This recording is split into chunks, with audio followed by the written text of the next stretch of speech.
সরকার কেন, সরকারের বাবাও এই ঈদগাহ মাঠ পরিবর্তন করার ক্ষমতা রাখে না। এটা খালি মনে করেন না যে আজকে ক্ষমতার পরিবর্তন হয়েছে দেখে বলতেছি। যদি এই ঘটনার সাথে আমি সম্পৃক্ত থাকতাম, এই ঘটনা ঘটেছে আমার অনুপস্থিতিতে, আমি কারাগারে ছিলাম, যদি বাইরে থাকতাম আপনারা কেউ কিছু না বললেও সেই যুগে এটার জন্য প্রয়োজনে যুদ্ধ করতাম। ঈদগাহ মাঠকে পরিবর্তন করে দিবে, বাংলাদেশটা কি এতটাই ইসলামের জন্য লাওয়ারিশ হয়ে গেল? একটা ঈদগাহ মাঠ প্রতিষ্ঠিত হওয়ার পর সেই মাঠকে আবার ঈদগাহের নাম পরিবর্তন করে দিবে। এই দিন দেখার আগে এদেশের সকল মুসলমান মাটির নিচে চলে যাওয়া ভালো। মুহতারাম হাজিরিন, কথা এগুলো পরিষ্কার। এই মাটির যারা পূর্বসূরি, আমাদের সেই নামগুলোর স্মৃতি ধরে রাখা প্রয়োজন। মুফতি দ্বীন মুহাম্মদ রহমতুল্লাহ আলাইহির নাম এই প্রজন্ম জানে না। হাফিজ হুজুর রহমতুল্লাহ আলাইহির নাম কিছুটা জানে।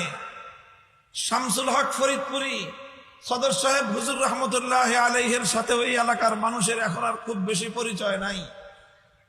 এরপরে আরো বিশাল এক কাফেলা, নুরানি কাফেলা, যারা এই এলাকার প্রতিটি এলাকায় এলাকায় প্রতিটি ইঞ্চি ইঞ্চিতে যাদের পদচারণা হয়েছে, যাদের পদধূলি পড়েছে এই এলাকায় কোনো কিছু করবার আগে মনে রাখবেন যে এই এলাকায় বাংলাদেশের ইতিহাসে যেই পরিমাণ আল্লাহওয়ালা বুজুর্গদের সম্মিলন হয়েছে, একত্রিত হয়েছেন, অবস্থান করেছেন, বসবাস করেছেন, চলাফেরা করেছেন, বাংলাদেশের অন্য কোন এতটুকু এলাকার মধ্যে এতজন আল্লাহওয়ালা বুজুর্গ একত্রিত হন নাই।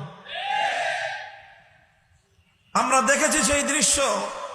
সকালবেলা ফজর হলে একদিক দিয়ে বের হয়ে আসতেন মুফতি আব্দুল মুঈজ সাহেব হুজুর রহমতুল্লাহ আলাইহি, যিনি বাইতুল মুকাররমের খতিব ছিলেন। ওবায়দুল হক সাহেব রহমতুল্লাহ আলাইহির আগে উনি হাঁটতেন একদিকে, মুহাদ্দিসে কবির হযরত মাওলানা হেদায়েতুল্লাহ সাহেব রহমতুল্লাহ আলাইহি হাঁটতেন আরেক দিক দিয়ে।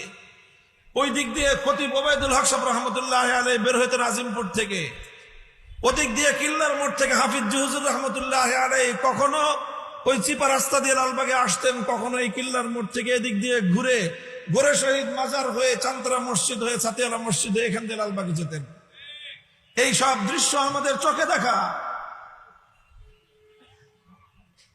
মুফতি দ্বীন মুহাম্মদ সাহেব রহমতুল্লাহ আলাইহি এলাকার প্রবীণ লোকেরা তারা ওনাকে চিনে থাকবেন না।